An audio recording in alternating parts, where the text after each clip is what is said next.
So François is one of the RTG postdocs. He did his thesis with Julie at Center. He's going to talk about modular forms in enumerative geometry. Thanks a lot, Christian. So for those of you who are not comfortable with twisted things, I'm going to start with an even easier example.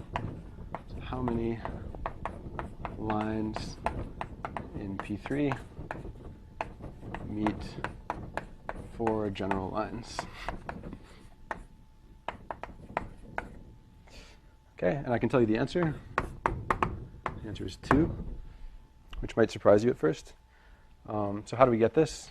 So kind of like what Rob was saying, first thing you want to do is make some moduli space of these things, which in this case is much simpler.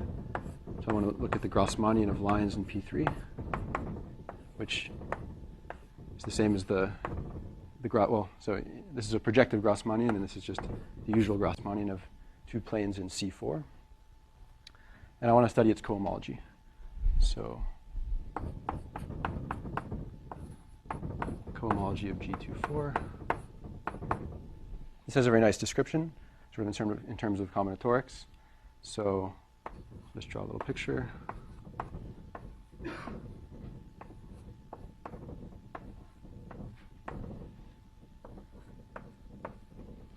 Okay, so the classes in the cohomology are classified by a Young tableau contained in this little 2x2 square. And these partitions are related by adding and taking away squares in the Young tableau. I wrote it like this because sort of how high you are tells you the degree in cohomology. So this would be 0th cohomology, and this would be 4th cohomology. And the rule for how you multiply cohomology classes, I should probably tell you first what these things are. So this one, for instance, is the class of the locus of lines in P3 meeting a fixed line, L. I take its Poincare dual. So this one is going to be lines contained in some plane inside P3. This is a 2-dimensional linear space. And this one is going to be lines passing through a point in P3.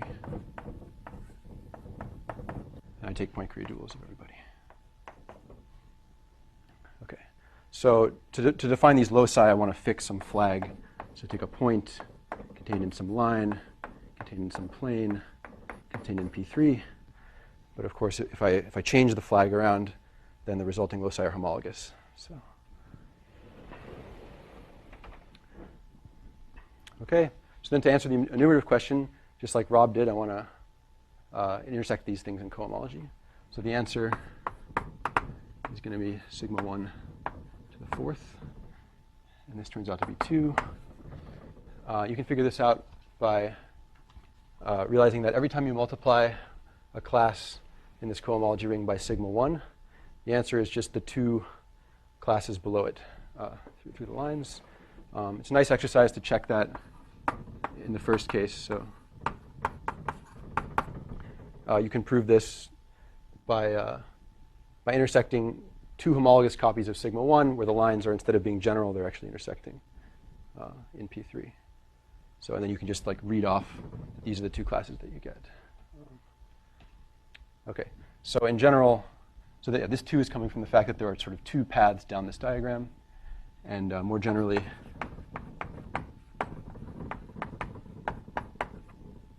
if you're looking in projective n space instead, the top power of this sigma 1 is going to be the nth Catalan number.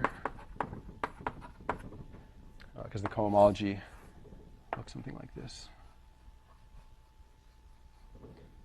So the top power of sigma 1 is just kind of counting how many ways there are traversing this, which is the same as inserting parentheses in some expression of 2n minus 2 letters. Okay, so yeah, the reason why I brought up this example, I guess one more thing. So I need to check transversality. So just because I can do some some cut products in cohomology doesn't necessarily mean that the corresponding loci are intersecting transversely. So I need to check that as long as I choose 4 general lines, the resulting sigma 1 loci actually meet transversely.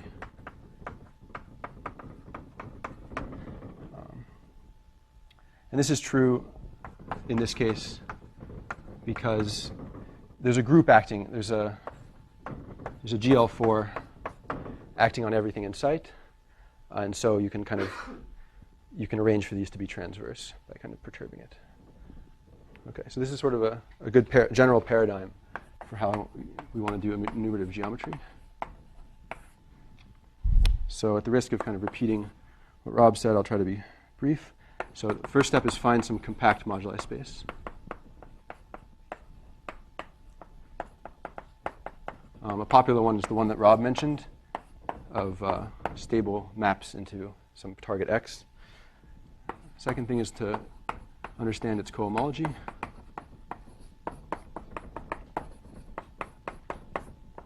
And encode your constraints as classes in the cohomology ring.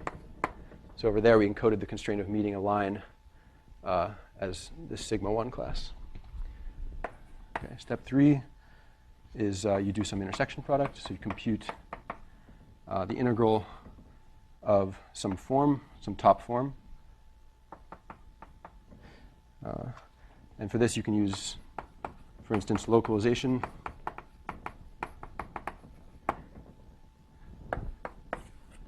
So maybe. And the last thing is you verify transversality. So you make sure that whatever the topological answer is actually matches up with the answer coming from geometry. Okay. But so in some sense, we're a little bit lucky and maybe overly hopeful because Pn is a very positive space. So I'll say what I mean by that. It has lots of curves. And Pn is actually toric, so it has an action of a torus. So all the things that we'd like to be true are kind of automatically true.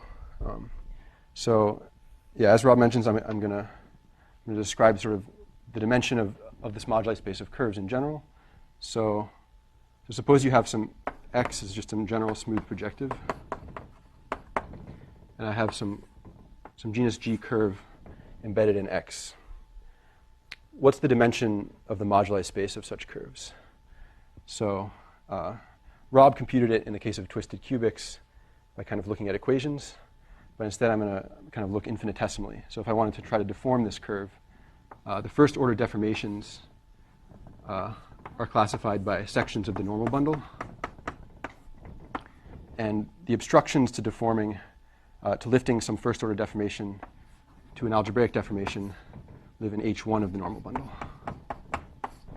Okay, so this is an Euler characteristic. So luckily there's a formula for that by Brook, Riemann, Rock.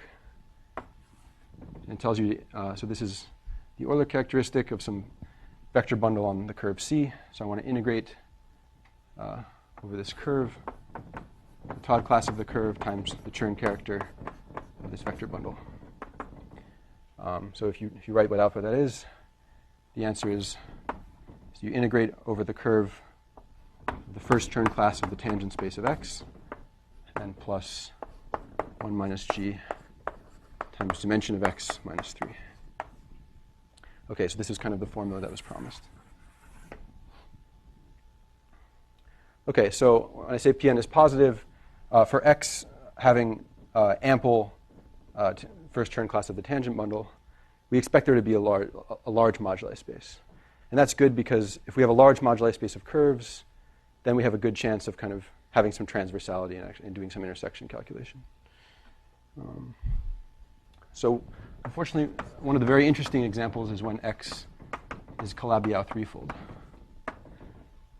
And because it's a threefold, this term is 0. So the second part's gone. And Calabi-Yau means that this term is 0 also. So the expected dimension of the moduli space of curves on a Calabi-Yau is equal to 0.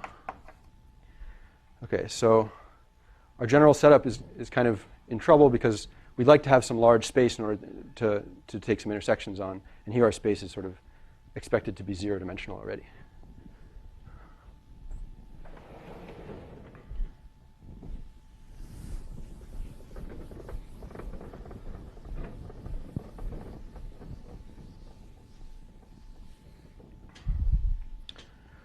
Okay, so I want to list some approaches to how this problem is solved.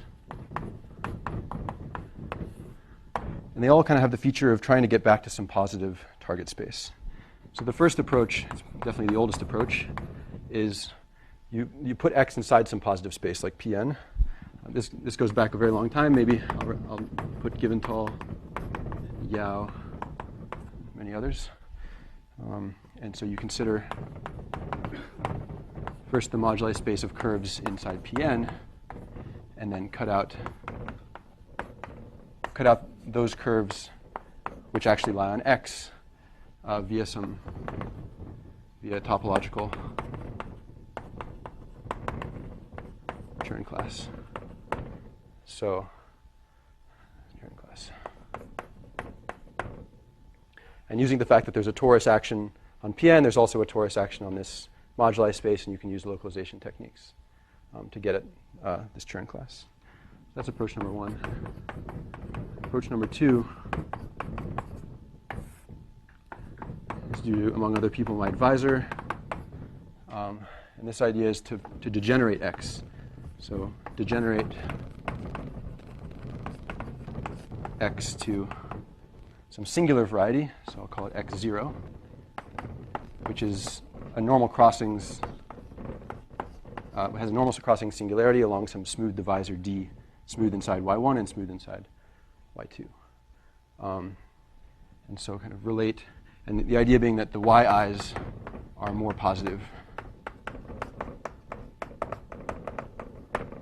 And so you can impose the constraint of multiplicities matching multiplicities along the divisor.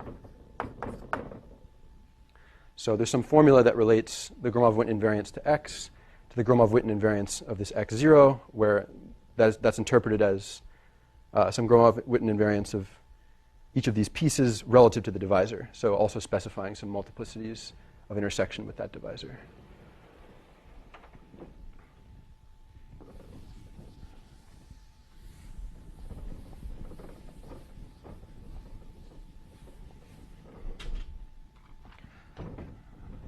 Okay, so a third approach to kind of enlarge our moduli space and make it more positive is to try to find a fibration structure. So X maps to B, where this fibration is relative to dimension 1. It doesn't have to be, but let's say it is. And consider the moduli space of maps into B. So this B is going to be a positive, let's say, more positive space. So it has lots of curves. Positive space. Okay, so an element of M of the moduli of curves in B, given a curve in B, I can just look at its preimage up in X, which will be some surface. So there's a map from the moduli space of curves in B to the moduli space of surfaces of a certain type. And we can impose the constraint of surfaces containing extra algebraic cycles.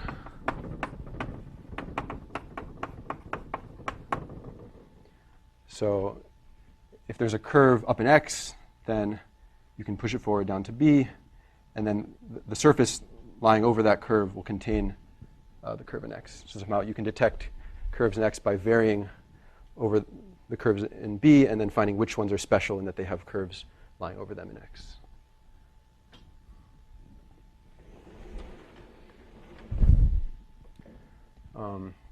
And yeah, so this algebraic special algebra, having extra algebraic cycles, that corresponds to some loci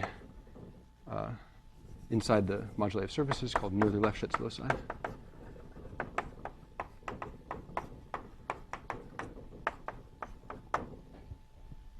And you can study them using Hodge theory.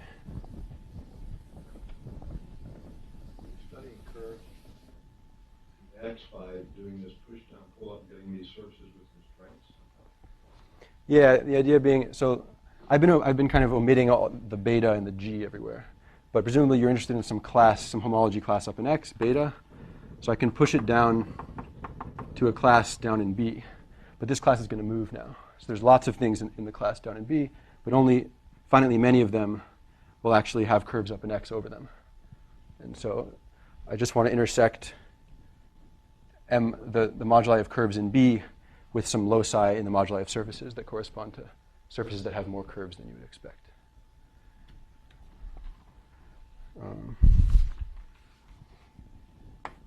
So I'll sort of briefly describe how Hodge theory helps us. So I have the moduli space of curves in the base mapping to the moduli space of surfaces.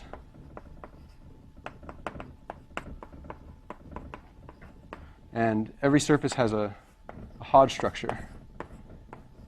So, or another way of just, it has periods. So if you integrate its holomorphic forms over its singular homology, you get some numbers, and this is some classifying space for these periods. This space is a complex manifold, but it's also a real manifold. And as a real manifold, it's some orthogonal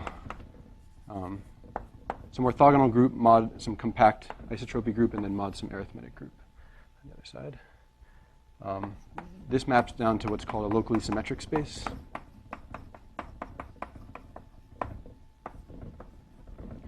And these guys have been studied a lot by the automorphic forms people.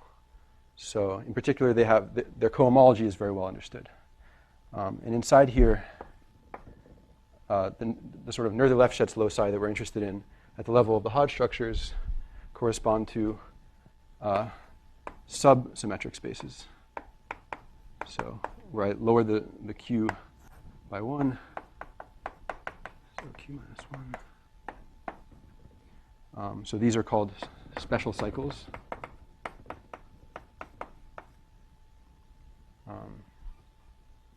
And they're indexed by negative integers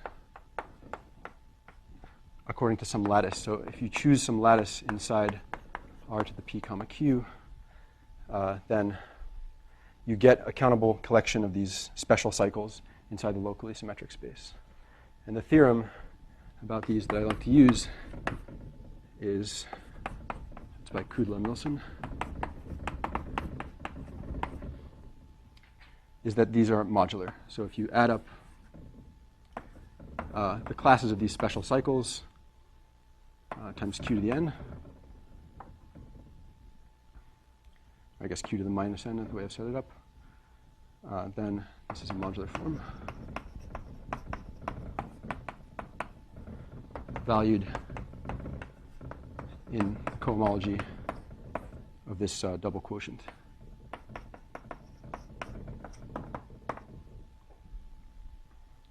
Okay, so this thing is a non-compact real manifold, and these are a bunch of non-compact cycles in there, but they still have classes in cohomology. But luckily, we're mapping something in which is compact. So I can intersect the image of this compact moduli space with these special cycles and get a modular form.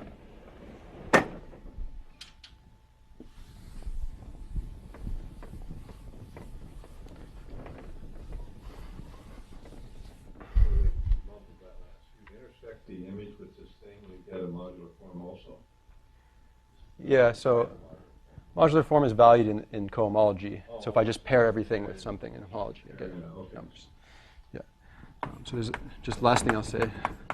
There's a conjecture coming from mirror symmetry, which says that Gromov-Witten generating generating functions for elliptic fibrations are modular, with a suitable interpretation of that, of the word modular.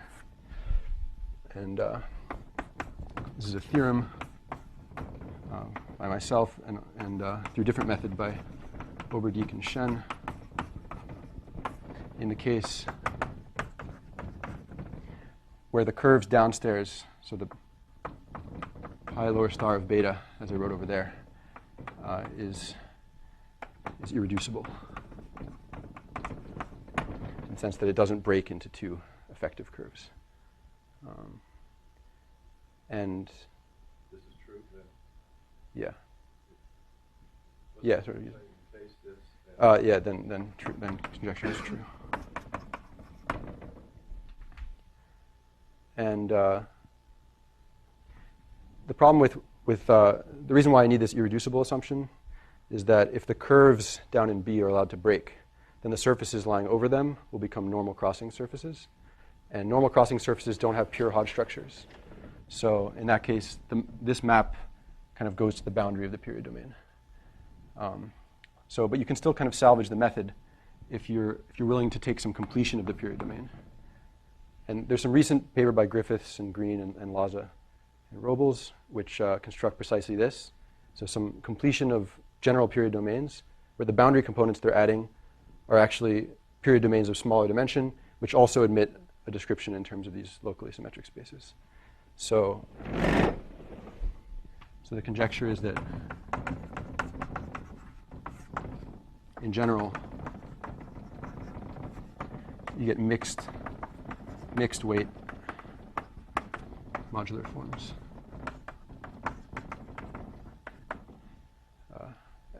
for your Gromov-Witten generating series. what's that mean? Mixed weight one? Just mean a sum of modular forms in different weights.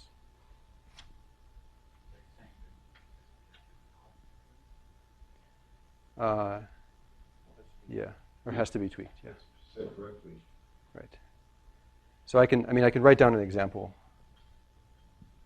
kind of to see what the kind of thing I mean. So, for instance, if you take a Calabi-Yau of bi degree 3, 3 inside P2 cross P2, this fibers over P2, and the fibers are plane cubics. I can compute the Gromov-Witten series genus 0 in the classes L1 plus n L2, q to the n. This is equal to some concrete expression in terms of Eisenstein series, for instance.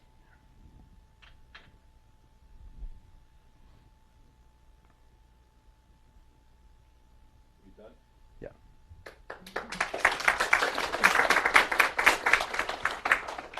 I felt like you already entered the comments and questions phase. So anyway, are there more comments or questions?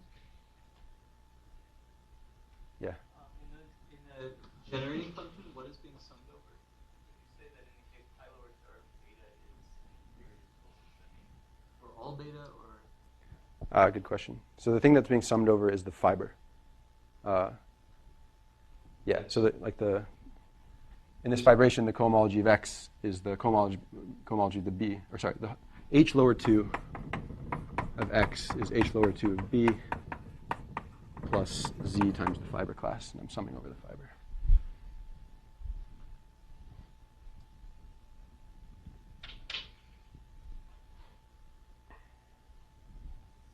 After the transversality question.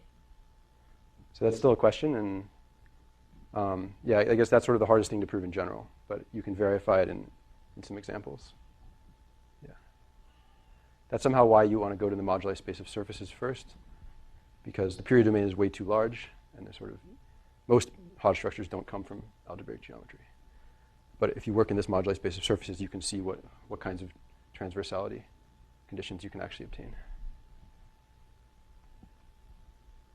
What happens to your baby example from these approaches? Can you see it anymore, or is it just The Grassmannian? yeah? Yeah, so So actually, I guess it becomes interesting in the more than threefold case. So you can actually do this where B is any hypersurface in projective space, and X is some elliptic fibration over it. And yeah, then the answer is in terms of Catalan numbers.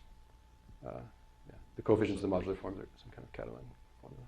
Is it only in the third approach or is there an interpretation in all the others? I would say only the third approach. These are sort of the three approaches. Well, there's many more. There's also mirror symmetry and so on. But I guess these are sort of algebro-geometric approaches to counting curves on claviers.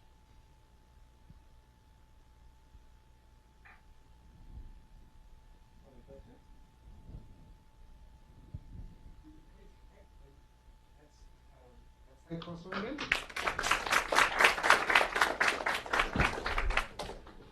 Okay, so the third installment is tomorrow at 4 p.m. So it's during the regular colloquium slot, but again, it's going to be here from 4 to 5:30.